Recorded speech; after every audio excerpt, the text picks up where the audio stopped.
क्या आपने कभी सुना है कि शुक्रवार के दिन मां संतोषी की एक ऐसी पावन कथा जिस सुनने मात्र से जीवन के सारे कष्ट स्वयं मिट जाते हैं। प्रिय भक्तगणों, कहा जाता है कि सप्ताह के 7 दिनों में शुक्रवार का दिन सबसे शुभ और मंगलकारी दिनों में से एक माना जाता है। यह दिन धन, सुख, समृद्धि, वैभव और सौभाग्य की अधिष्ठात्री माता संतोषी के साथ साथ माता लक्ष्मी की कृपा प्राप्त करने का भी विशेष दिन माना जाता है।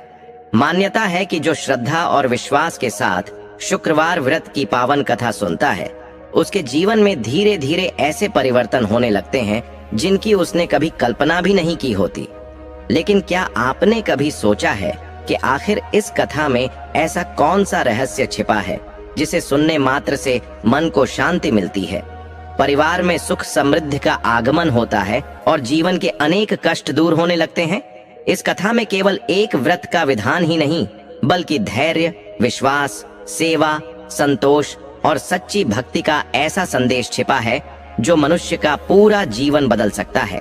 आज हम आपके लिए शुक्रवार व्रत की वही प्राचीन और अत्यंत पावन कथा लेकर आए हैं जिसे वर्षों से श्रद्धा पूर्वक सुना और सुनाया जाता रहा है।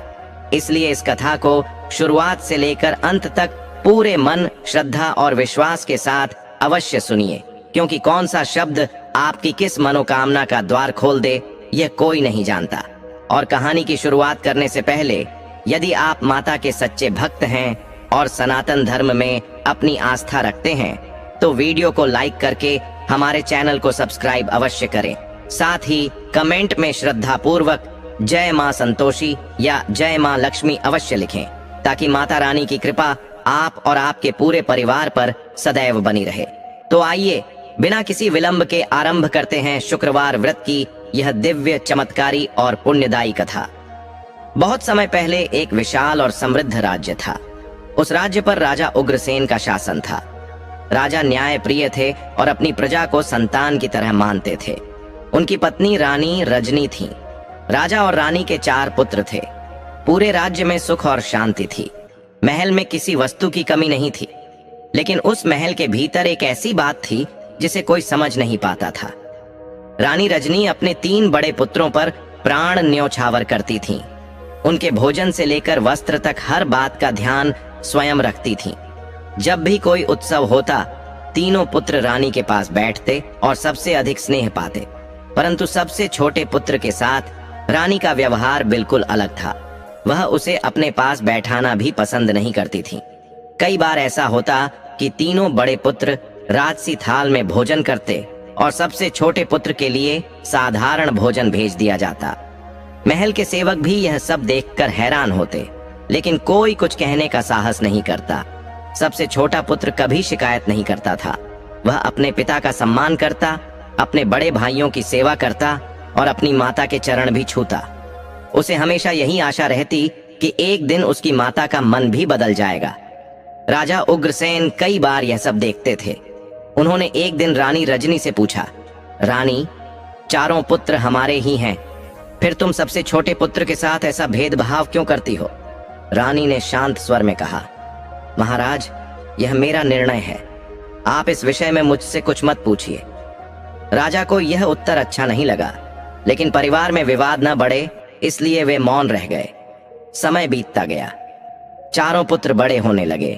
तीनों बड़े पुत्र राजकाज सीखने लगे। सबसे छोटा पुत्र भी सीखना चाहता था, लेकिन उसे हर बार किसी न किसी बहाने से दूर कर दिया जाता। फिर भी उसके मन में किसी के लिए कटुता नहीं थी। वह महल के सैनिकों से अस्त्र चलाना सीखता, वृद्ध गुरुओं से धर्म की बातें सुनता और खाली समय में महल के मंदिर में जाकर भगवान और माता संतोषी के सामने शांत बैठ जाता। उसे यह भी नहीं पता था कि उसकी माता उससे इतनी दूरी क्यों बनाए रखती हैं। एक दिन राज्य में बहुत बड़ा उत्सव मनाया जा रहा था। पूरा महल सजाया गया। दूर दूर से अतिथि आए। 4 राजकुमारों को सभा में उपस्थित होना था।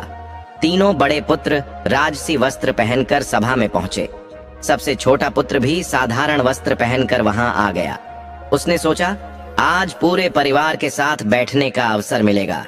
लेकिन जैसे ही रानी रजनी की दृष्टि उस पर पड़ी, उनका चेहरा कठोर हो गया। उन्होंने सबके सामने कहा, तुम यहाँ क्यों आए हो? तुम्हारा स्थान इस सभा में नहीं है। सभा में सन्नाटा छा गया। राजा उग्रसेन ने रानी की ओर देखा, लेकिन रानी अपने निर्णय पर अडिग थी। सबसे छोटे पुत्र ने विनम्रता से कहा, माता, यदि मुझसे कोई भूल हुई है तो मुझे क्षमा कर दीजिए। मैं केवल आपके आशीर्वाद के लिए आया हूं। रानी ने उसकी बात पूरी होने से पहले ही रोक दिया। उन्होंने कठोर स्वर में कहा, आज से तुम्हारा इस महल और इस राज्य से कोई संबंध नहीं रहेगा। तुम अभी इसी समय यहां से चले जाओ। यह सुनते ही पूरा दरबार स्तब्ध रह गया।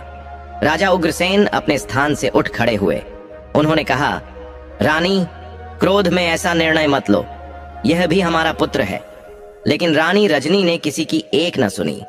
उन्होंने महल के सेवकों को आदेश दिया कि सबसे छोटे पुत्र को तुरंत महल से बाहर भेज दिया जाए। सबसे छोटे पुत्र ने अपने पिता की ओर देखा।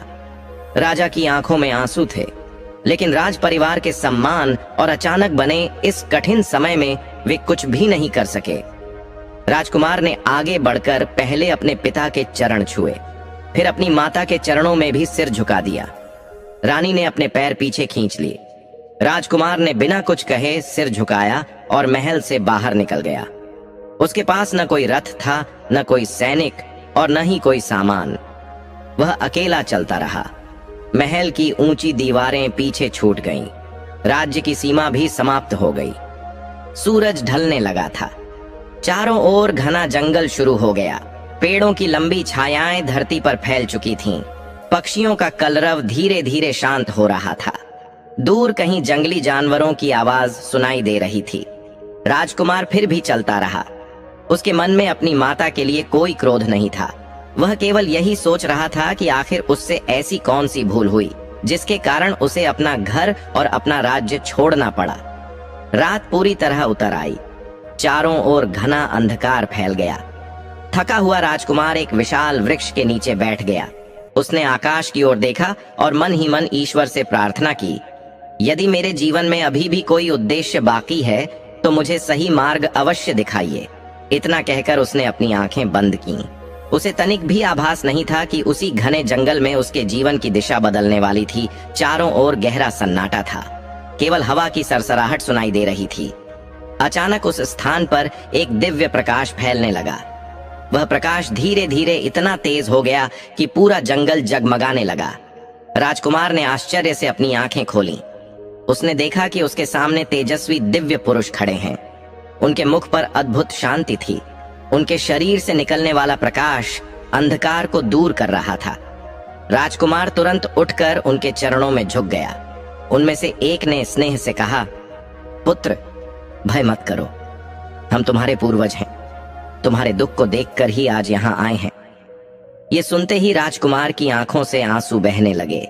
उसने विनम्र स्वर में कहा, यदि आप सचमुच मेरे पूर्वज हैं तो मुझे यह बताइए कि मेरी माता मुझसे इतना कठोर व्यवहार क्यों करती है।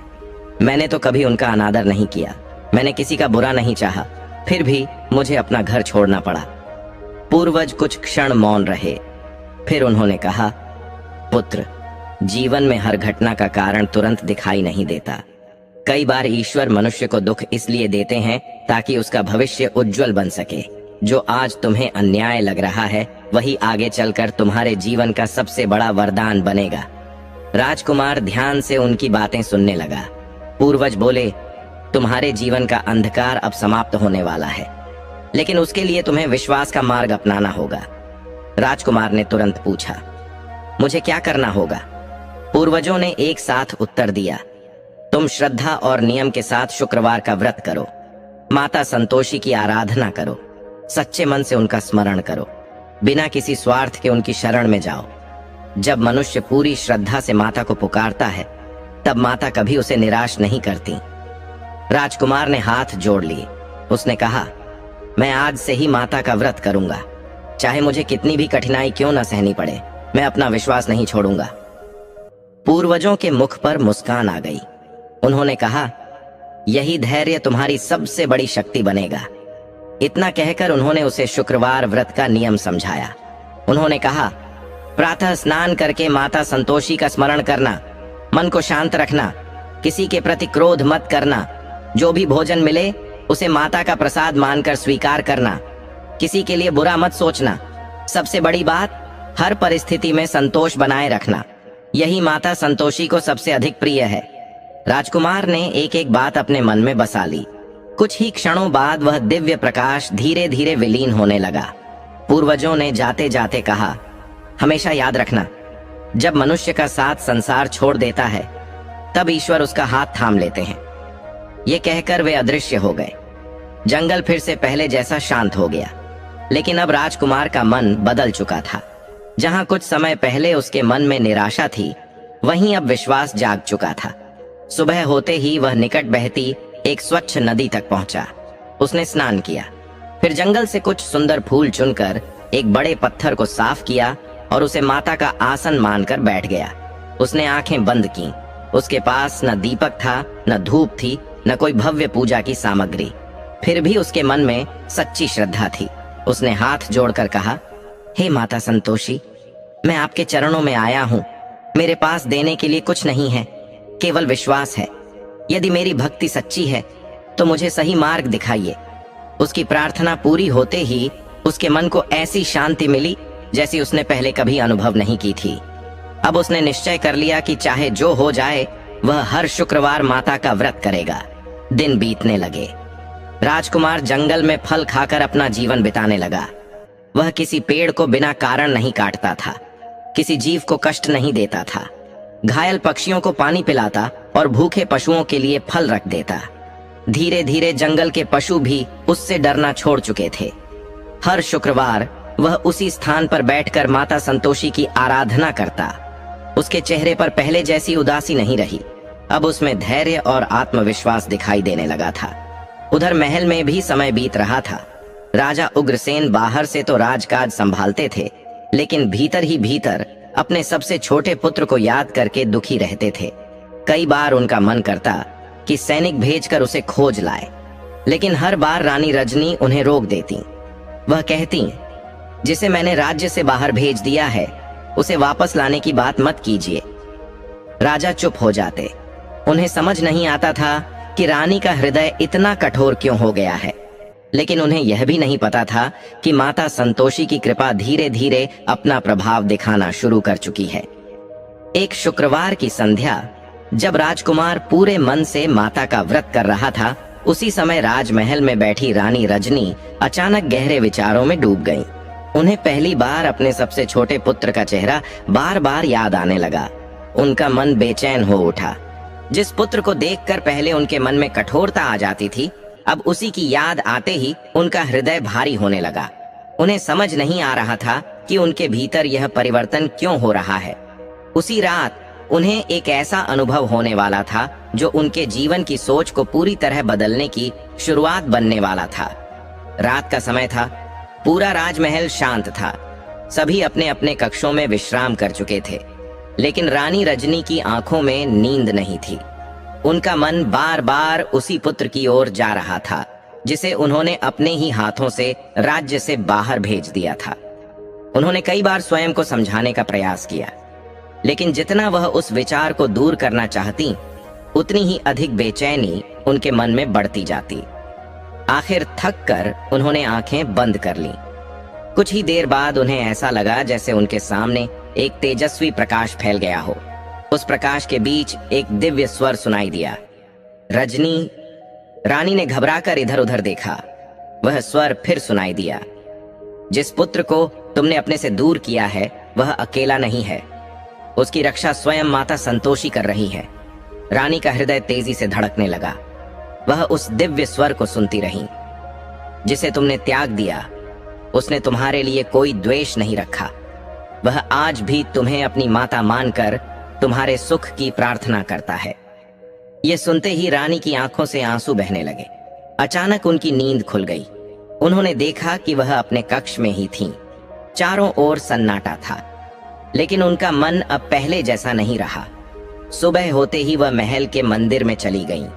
उन्होंने पहली बार शांत मन से माता संतोषी के सामने दीपक जलाया। वह बहुत देर तक मौन बैठी रहीं। उन्हें ऐसा लग रहा था जैसे उनके भीतर वर्षों से जमा कठोरता धीरे धीरे पिघल रही हो। उधर जंगल में सबसे छोटा राजकुमार अपने नियम का पालन कर रहा था। आज भी शुक्रवार था। उसने नदी में स्नान किया, फूल चढ़ाए, हाथ जोड़कर माता संतोषी का स्मरण किया। उसने कहा, हे माता, मैं आपसे राज्य नहीं मांगता, धन नहीं मांगता, मैं केवल इतना चाहता हूँ कि मेरी माता के मन में यदि मेरे लिए कोई कठोरता है तो उसे दूर कर दीजिए, उनका जीवन सुखी रहे। इतना कहकर वह शांत होकर बैठ गया। उसकी प्रार्थना में अपने लिए कुछ भी नहीं था, उसके मन में केवल अपनी माता का कल्याण था। इसी सच्ची भावना से माता संतोषी प्रसन्न होने लगी। दिन बीतते गए। अब हर शुक्रवार रानी रजनी का मन अपने सबसे छोटे पुत्र को याद किए बिना नहीं रहता था। वह कई बार महल की खिड़की से बाहर देखती और सोचती, पता नहीं वह इस समय कहाँ होगा, उसने भोजन किया होगा या नहीं। यह वही रानी थीं जिन्होंने कभी उसे अपने सामने खड़ा तक नहीं होने दिया था। अब उनका मन हर समय उसी की चिंता में डूबा रहता। राजा उग्रसेन ने भी रानी के व्यवहार में यह परिवर्तन देख लिया। एक दिन उन्होंने धीरे से पूछा, रानी, आजकल तुम बहुत चिंतित रहती हो, क्या बात है? रानी ने कुछ देर तक मौन रहकर उत्तर दिया, महाराज, न जाने क्यों मेरा मन बार बार सबसे छोटे पुत्र को याद करता है। राजा उग्रसेन ने यह सुनकर गहरी सांस ली। उन्होंने कहा, मैं तो उसे पहले दिन से याद करता हूं, लेकिन तुम्हारे निर्णय का सम्मान करता रहा। रानी की आंखें झुक गईं। उन्होंने पहली बार स्वीकार किया, शायद मुझसे बहुत बड़ी भूल हो गई। राजा ने कोई उत्तर नहीं दिया। उन्होंने केवल माता संतोषी की प्रतिमा की ओर देखा। उन्हें विश्वास होने लगा था कि कोई अदृश्य शक्ति सब कुछ बदल रही है। उधर जंगल में एक नई घटना घटी। राजकुमार जब फल खोजते हुए आगे बढ़ रहा था, तभी उसने देखा कि एक वृद्ध साधु का पैर पत्थर में फंस गया है। साधु पीड़ा से कराह रहे थे। राजकुमार तुरंत दौड़कर उनके पास पहुंचा। उसने सावधानी से पत्थर हटाया, फिर पास की नदी से जल लाकर उनके पैर धोए, जंगल की जड़ी बूटियां लाकर उनका उपचार किया। साधु ने प्रसन्न होकर कहा, पुत्र, तुम्हारे भीतर सेवा का भाव है, तुम कौन हो? राजकुमार मुस्कुराया। उसने अपने राजघराने का परिचय नहीं दिया। उसने केवल इतना कहा, मैं एक साधारण मनुष्य हूं जो माता संतोषी की कृपा का आश्रित है। साधु उसकी विनम्रता देखकर बहुत प्रसन्न हुए। उन्होंने कहा, जिस मनुष्य के भीतर अहंकार नहीं होता, उसके जीवन में सुख आने में देर नहीं लगती। उन्होंने उसे आशीर्वाद दिया और अपने मार्ग पर चले गए। राजकुमार फिर अपने वृक्ष के पास लौट आया। अब उसके चेहरे पर पहले से अधिक तेज दिखाई देने लगा था। उसके मन में किसी के प्रति शिकायत नहीं थी। उसे पूरा विश्वास था कि माता संतोषी जिस मार्ग पर चला रही हैं, वही उसके लिए सबसे श्रेष्ठ है। उधर महल में रानी रजनी की बेचैनी अब दिन प्रतिदिन बढ़ती जा रही थी। वह भोजन के समय भी सबसे छोटे पुत्र का स्थान खाली देखकर उदास हो जाती। कई बार उनकी आंखों से बिना कारण आंसू निकल आते। एक दिन उन्होंने स्वयं से कहा, यदि उनका सबसे छोटा